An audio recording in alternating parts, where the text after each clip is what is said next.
Всем привет! Наконец-то добрался до полноценного видео. Кто не смотрел предыдущий, обязательно посмотрите. В нем мы закончили предыдущий переход, доставили груз зерновых со Штатов на Гамбург. Ну а сейчас у нас новый фрахтователь и начало нового рейса. На данный момент мы выходим с английского канала, трафик терпимый, погода шепчет, но это ненадолго. Впереди у нас очередной переход через Атлантику, предварительно под погрузку угля в Мексиканском заливе. Конкретных данных по грузу, как и по порту, у нас нету, так что идем в том направлении. Понемногу вливаемся в рабочий ритм на переходе, заканчиваем утреннюю ходовую вахту и пойдем немножко отдохнем до обеда. У экипажа рабочий день начнется с часу, дадим отдохнуть всем после стоянки в порту и Авралов. Ну и на сегодня нужно уже начинать замывать палубу судна от остатков груза и готовить грузовые помещения под погрузку. Ну и рядышком с берегом еще уже можно, но все-таки нежелательно сливать что-то за борт. Так что встречаем рассвет и на завтрак. Ну посмотрим, чем сегодня повар порадует. Вот, кстати, наглядный пример обеда на сухогрузах и торговом флоте в целом. Не нужно только рассказывать и показывать о буфете на офшорном флоте. Не сыпьте соль дурню на рану, тут и так тошно. Хотя повар постарался. Чё ж винить-то? Калории получим и на работу. Так, работу бы спланировать на ближайшее время. Но по палубе там не особо много. Груз выгружали вакуумными сосками, а не грабами. Но вот в трюмах груза осталось прилично. Зерно было под биодизель, оно было не кормовым. Так что особо в Германии его выгрузить и не старались. Тем более, как вы помните, были дожди. Ну ладно. Нам сейчас нужно еще по-быстрому замыть 4-й трюм и принимать тяжелый балласт, посадить судно поглубже. Иначе кидать нас будет как маленьких. Погода там так себе в Атлантике, ну и проект судна странноватый. Я вот не помню, чтобы нас так качало на других судах компании такого же размера. Ну, да ладно. По подготовке грузовых, ну, конечно, нам повезло. Под уголь будет достаточно просто замыть трюма, убрать остатки зерна, да просушить. За неделю справимся. Но вот параллельно нам нужно будет восстанавливать сгоревшую мастерскую. Про это вы, конечно, можете посмотреть в предыдущем видео из Эстонии, но я не хочу это даже вспоминать. Работы там, конечно, а ничего, справимся. Экипаж хороший. Я вот только надеюсь, что больше таких инцидентов за этот контракт не будет. Но вот с другой стороны, очень велика вероятность того, что следующим грузом опять будет зерно, а вот после угля или, не дай бог, кокса, который мы также можем взять, готовить трюмы под чистый груз, особенно как у нас, выкрашенные серой краской, ну вы поняли. Но, к сожалению, суда, которые перевозят чистый груз, в основном судовладельцы, да и инспектора, конечно, предпочитают видеть светлых тонах, чтобы все недочеты сразу бросались в глаза. Но вот экипажу от этого, конечно, никак легче не становится.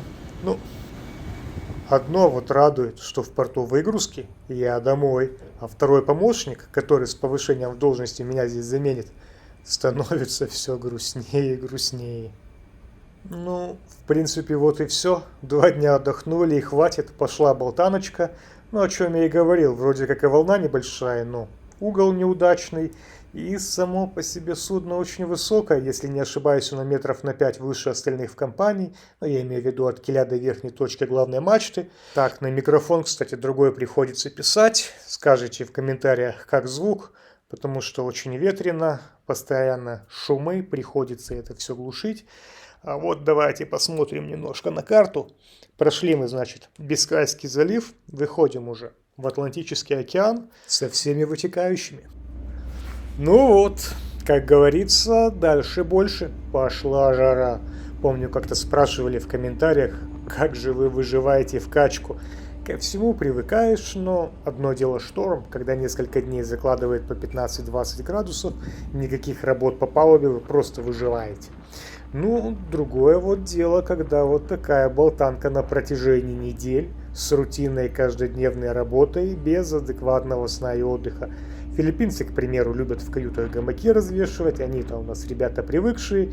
Я вот матрас на пол поперек кидаю, так как в основном все поперечные диванчики, которые устанавливаются в каютах, ну как раз для этого, для меня уж очень короткие. Ну, а морской болезнью в основном болеют только кадеты, да и то те, которые в первый раз. А для них у нас таблеточки есть. Основная проблема же тут обезвоживание, которое может привести к очень неприятным последствиям. А еще один важный нюанс, который меня лично бесит, так это непонимание у некоторых того, что нахождение экипажа в таких условиях очень подрывает его работоспособность. И вот вопросы типа «почему вы так мало за переход сделали?» я бы за 2 недели, ну вы понимаете, да? Ладно, достаточно полемики, у каждого своя точка зрения, и нам остается только балансировать где-то между. Вот мы сейчас на месте, начали восстанавливать шум и теплоизоляцию в мастерской. До прихода в Штаты нужно все успеть. Там будет инспекция класса, и помещение должно соответствовать изначальной документации, как до пожара. Переборки и палубу мы уже убрали и выкрасили, взяли в помощь вот машинного сварщика. Ему нужно будет приваривать шпильки, на которые мы и цепляем изоляционные блоки. Ну вот, и они, собственно, набор из вертикальных, горизонтальных, потолочных, ну и так далее. В общем, лего для взрослых. Так, тут и без меня справиться. Идем. Ходовую вахту-то никто не отменял. Экипаж, кстати, пришлось разделить. Часть в мастерской, остальные работают в трюмах. Работаем при закрытых крышках в такую качку, ну, сами понимаете, их не открыть. И заметьте, это уже с тяжелым балластом. Все больше комментариев, кстати, зачем вы воду набрали и для чего он вообще нужен, мы не понимаем. Ну, дословно, это груз, принимаемый на судно для обеспечения необходимых мореходных качеств, да? Посадки судна, остойчивости и так далее. Так как судно само по себе проектировано для перевозки груза и, соответственно, рассчитывается именно для этого состояния в грузу. И для того, чтобы достаточно посадить винт, обеспечить устойчивость судна на курсе, мореходность, ну, нам дополнительно нужно принимать какой-то груз. А самое простое и логичное – вода за бортом. А, так вот, спонсор нашего видео сегодняшнего. Yeah, but hot.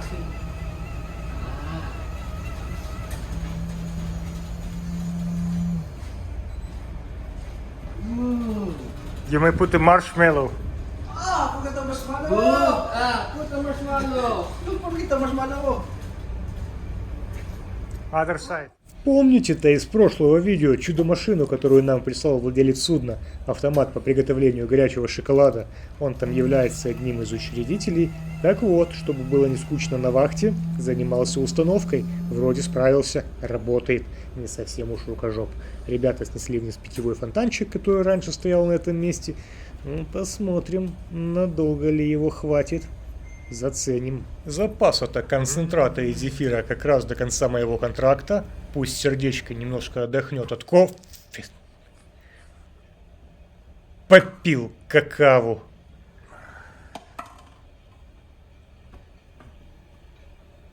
Ладно, шутки в сторону. Опять напишите в комментариях, что Тарантино из меня хреновый, и будете правы. Но у нас очередной новый день. Прекрасный рассвет. Доброе утро. Качает. Все так же. Сейчас нужно будет на палубу выйти, посмотреть, что вчера успели сделать. Нужно фотоотчет в офис отправить. А кормовая эта часть у нас еще прилично выглядит. Краска держится. Кстати, хорошая идея была видео снимать, чтобы потом претензий не было. Хотя воркшоп у нас тоже был хороший и свежий, пока мы его не спалили. Юмор, конечно, черный, но хорошо то, что хорошо кончается. Основная эта проблема была в проводке, которую модифицировали. С нее-то все и началось. Вот сейчас приходится устранять первопричину. Электромеханику, конечно, не позавидуешь, заново все перетягивать. Хорошо, что у него ассистент на этом судне хороший. Вот что-что, а с экипажем повезло. Надеюсь, конечно, это взаимно. Магия монтажа, ну и в который раз воркшоп, который вы, как и я, уже начинаете ненавидеть. Потерпите. Дальше видео еще много моментов. Коротко обо мне и моей удаче. А погодка-то у нас все хуже. Штормовое предупреждение. По курсу ураган. Главную палубу уже заливает. Работать там уже небезопасно. Так что все силы бросили. Сами видите куда. Восстанавливаем подволок. Не так много осталось. Ну а еще привели в порядок прилегающие помещения. Это у нас и станция сбора мусора. И Paint Store, где мы держим лакокрасочные материалы. Сейчас подойдем. Тут тоже немножко подлатали изоляцию. К сожалению, полного комплекта у нас нет. Покрасили сплинкерную систему. Ну, как могли, работы много. Так что приходится расставлять приоритеты. Вход в настройку с главной палубы выглядит прекрасно, еще держится. Его разве что замыть перед приходом в порт. А вот волна становится все выше. На вахточку пришли. Еще второй помощник доделывает свою работу. Ветер 45 узлов. Встречный. Порывами бывает и до 50. Камера, конечно, не передает. На широкий угол особенно, но поверьте на слово. Дождик прошел. Вот такую красоту получилось отснять. Так сказать, приятное с полезным. Еще палубу опреснили. Сейчас несколько фоточек сделаем. Отошлю в журнал. Может, выиграю в конкурсе фотографов. Пришлют носочки новые, чашечку.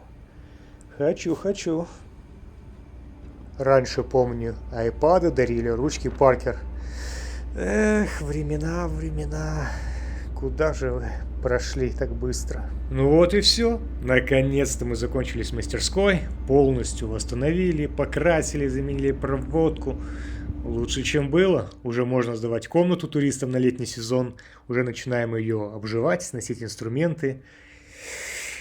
Все равно вы обычно, как обычно, напишите в комментариях: ни хрена ты не делал. И будете правы. Ну, извините. Моральная поддержка и какао-то тоже дорогого стоит. А у меня по плану очередная проверка балластных танков. Так что сейчас отфоткаем. Сварганим по-быстрому отчет в офис. Отправим. И полезем, как обычно. Так, мы в 5-х винговых танках. Судно у нас относительно свежее. В принципе, состояние, ну, вы сами видите. Так что инспекция в основном рутинная. Сделаем фотографии. Опа-па, газ-детектор. Хотя мы вентилировали, проверяли. Но, скорее всего, я его на шею повесил. Да, уровень СО. У меня нет слов, одни эмоции. Это я такой неудачник или... Смотрите сами. Мы в 3-м трюме, и у нас свич образовался, вода идет. Хорошо, что ребята во время подготовки билджей заметили.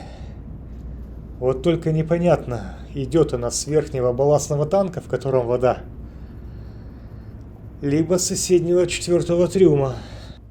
Но в любом случае ничего хорошего это нам не сулит. Откатываю сейчас верхний балластный танк. Параллельно еще воду с 4-го трюма. Осушаем. Ах, хоть бы это был винговый танк. Здесь мы хотя бы можем что-то заварить. Но не думаю. Рукой проверил. Никаких трещин я найти не могу. Сейчас осушим, посмотрим. Но предчувствие это хреновое. Пока сделать-то мы особо ничего не можем. Вода откатывается из балластного трюма. Сейчас нам еще нужно будет перед приходом откалибровать тормоза ленточные на швартовых лебедках. Сейчас подсоединяем, готовим джеки. Ну, гидравлические домкраты и ручные насосы к ним. Канаты перетянем, сделаем end-to-end. Пора бы уже поменять. У нас же не может быть все нормально. Течет у нас, не можем мы набить нужное давление. Вытекает масло. Ну, либо манометр неисправный, в любом случае нужно будет просить техническую помощь и поддержку у наших любимых судомехаников. Манометра у нас 2, и гидравлических ручных насосов тоже 2. Вот только они разные, крепления тоже разные. Так что придется из 2 делать один. Ну, этим мы практически все время занимаемся на судне. Ну, вот такое вот у нас мушиное отделение. Параллельно еще сжигаем в инсинераторе мусор, который можно сжигать. Пойдем, выйдем через стирингир, румпельное отделение. Выпьем валерьяночки. Пошла работа. Решили нашу проблему мотористы с машинным фитером «Золотые руки». Быстренько доделываем на палубе бака брейк-тест, калибровку ленточных тормозов на швартовых. И сейчас нужно будет возвращаться к нашей основной проблеме. Вот у нас 4-й трюм, который мы используем для набора тяжелого балласта. И, ну, отсюда я даже в бинокль особо ничего рассмотреть не могу. Трещина есть. Проблему нашли, так и трещина в переборке между 3-м и 4-м трюмом. Небольшая, ну, небольшая. Это особо не рассмотришь, сделать мы ничего там не можем. А мы все ближе к месту назначения. Прошли сейчас Багамы, Хайпоинт по курсу Майами с правого борта. Времени решить все проблемы все меньше. Кстати, запускали дрон. Вот он. Перезаряжается. Сидит. Ну, материал отсняли, отправили в офис. Ждем реакцию. Пока подкрепили его. Сейчас будет готовиться на 2-й заход. Проверим, откуда ветер дует. Вроде как погода успокаивается, налаживается. Свел, то есть зыбь, практически сошла на нет. Судно больше не качает. Это не может не радовать. Может, хоть сегодня немножечко отоспимся. Ну ладно, давайте дальше. К рабочим моментам. Лишний вес и балласт скинули. Полетели. Ну а пока вы любуетесь пролетом вокруг нашего судна, спасибо нашему 3-му помощнику. Ларс, привет! У которого есть дрон. Расскажу вам о предстоящем Voyage. Дали нам наконец-то порт погрузки. Идем мы в Хьюстон, Техас. Да, надеюсь, проблем у нас там больше не будет. Возьмем угля тысяч так под 70. Ну, конкретные цифры еще не называли, так как весь Техас переходит на экспорт именно кокса, так как он является побочным продуктом нефтеперерабатывающих заводов, а вы увидите, какое их там количество в скором времени. А мы же забираем весь оставшийся груз нормального угля со складов. Не знаю, будем ли мы последним судном или нет. Но что вот известно точно, это будет 2 терминала, что, конечно, не может радовать, так как хотелось бы по-быстрому отстреляться и на переход. Но что есть, то есть. Хотелось бы, конечно, в город выйти, по классике iPhone купить. Но что-то меня матросы расстраивают. Говорят, там особо выйти некуда. Не знаю, в Хьюстоне я еще не был. Посмотрим. Мы на месте, бросили якорь в ожидании лоцманской проводки в Хьюстон. Обычно это занимает от 4 до 6 часов, думаю, в нашем случае 6+. Судов, конечно, уже на рейде собралось немало. Хотели еще шлюпочку спустить, но передумали. И слава богу, с нашей удачей. Ну и тем более время у нас еще есть. Готовим трапы с левого-правого борта, чтобы не быть неприятно удивленными ночью. Мы еще не знаем, с какой стороны будет садиться лоцман. Вот навигационные огни на сигнальной мачте не радуют. Электромеханик там уже сидит 2-й час, что-то там заземляет. Пойдем сейчас узнаем, что как. Еще со связью проблемы. Не знаю. Интернета нету.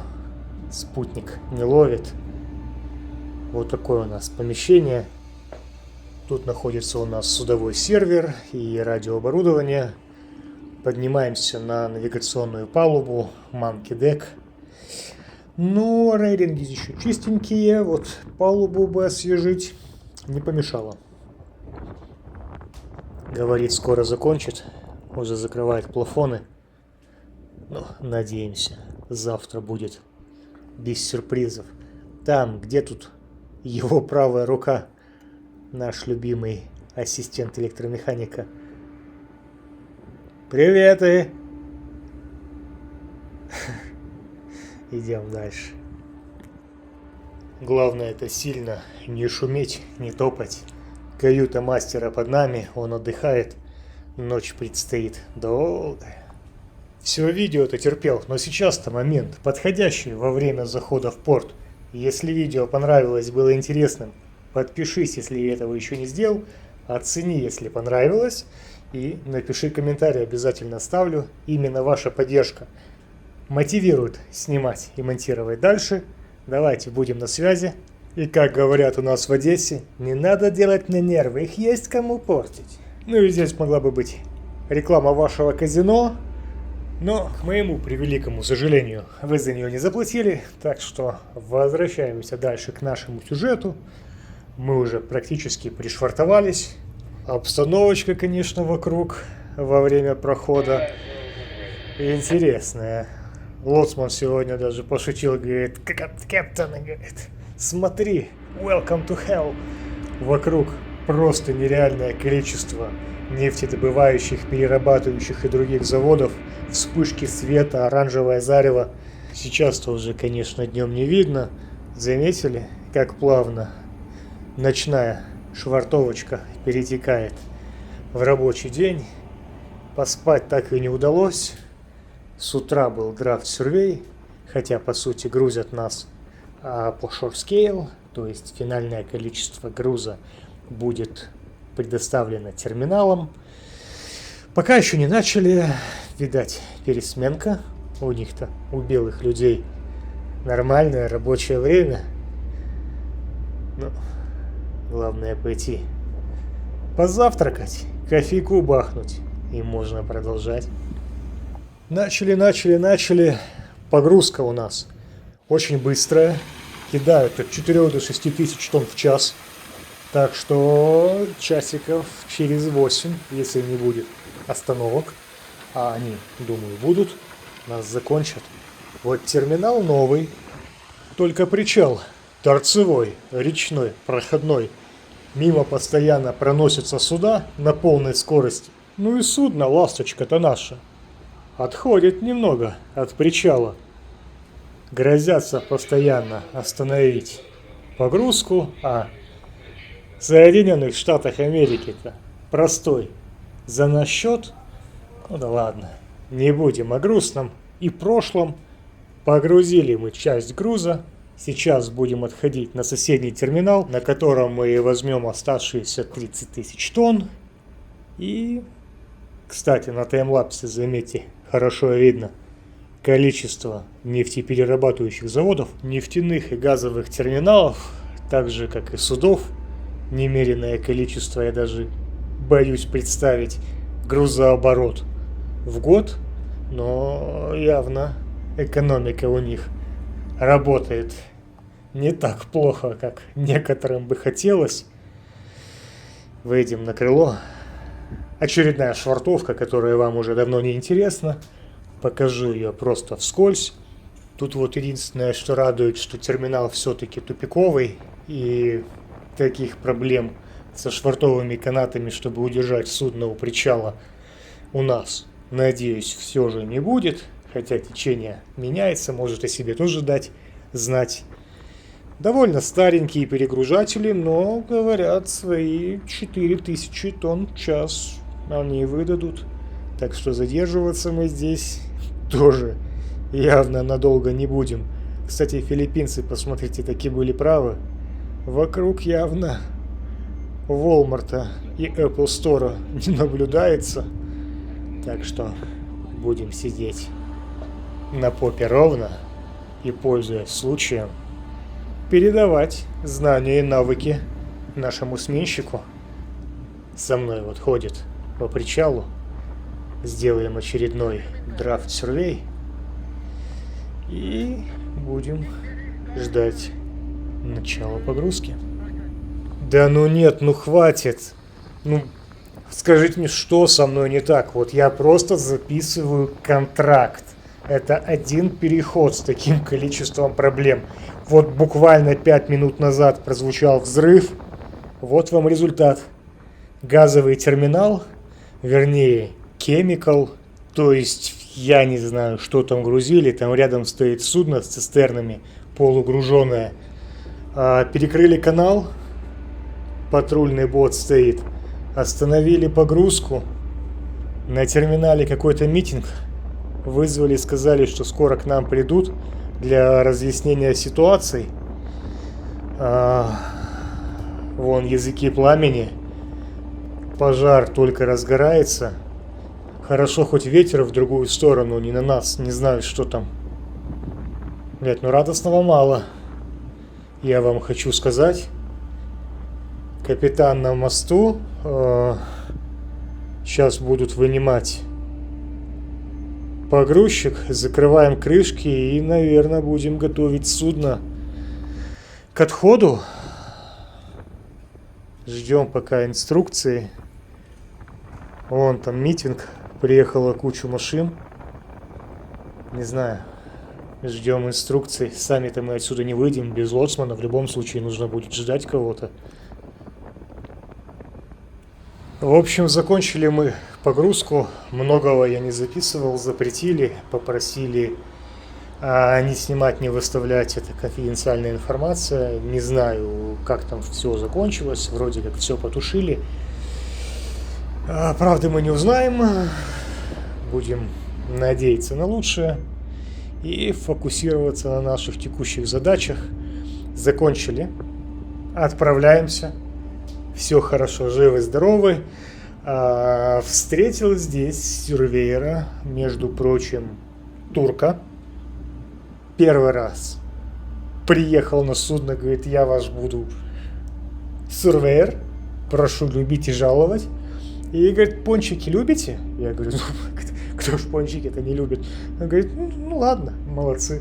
И ушел. Ну, денег не попросил, ничего нет. Я думаю, пошутил, что ли. Юмор местный, турецкий. Через несколько часов приезжает 4 коробки пончиков. Каждая по 2 плюс килограмма. Вот эти вот, которые американские, с начинкой, с глазурью. И говорит, это вам, это экипажу. Я сам бывший моряк от чистого сердца. И я вам хочу признаться, это было очень приятно, потому что в наше время это редкость. Будьте добрее.